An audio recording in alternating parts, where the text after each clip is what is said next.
The Republican National Convention kicked off today in Milwaukee. Nearly 2,500 delegates from across the nation are attending the convention. And before official business began, there was a moment of silence to, quote, reflect on the events that took place in Butler, Pennsylvania, and to pray for the victims and their families.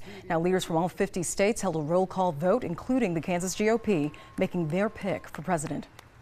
I am Mike Brown, chairman of the Republican Party of Kansas, the heartland of America and the breadbasket of the world. Also the aviation capital of the world and the home state of Bob Dole and Dwight D. Eisenhower.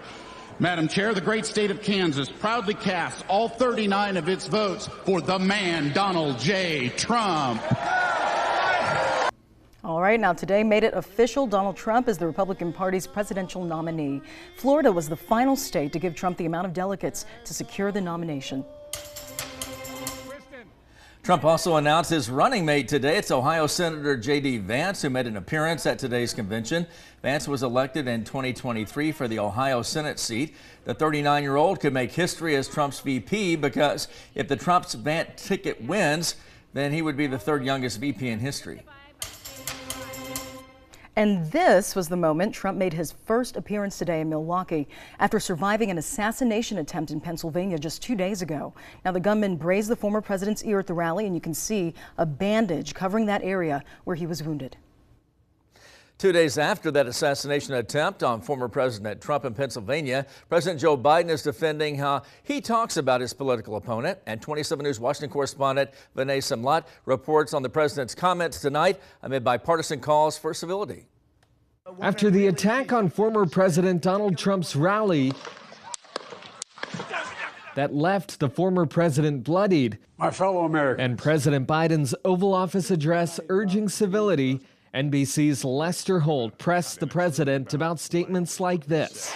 Donald Trump is a genuine threat to this nation. In the interview, President Biden did not back off. How do you talk about the threat to democracy, which is real, when a president says things like he says? Do you just not say anything because it may incite somebody? Republicans and Democrats in Washington have called for civility in the wake of the shooting. I think it's on all Republicans, all Democrats to come together to lower the temperature, to measure the rhetoric. Republicans criticized a statement President Biden made on a phone call with donors where he said it's time to put Trump in the bullseye. It was a mistake to use the word. I didn't say crosshairs. I meant bullseye. I meant focus on him. Focus on what he's doing. The interview comes after President Biden's debate performance last month and calls from members of his own party for him to step aside. I don't believe that President Biden is our strongest candidate to put up. President Biden maintains he's staying in the race. 14 million people voted for me to be the nominee. Right now, Democrats are set to formally renominate the president next month. In Washington, I'm Vinay Simlat.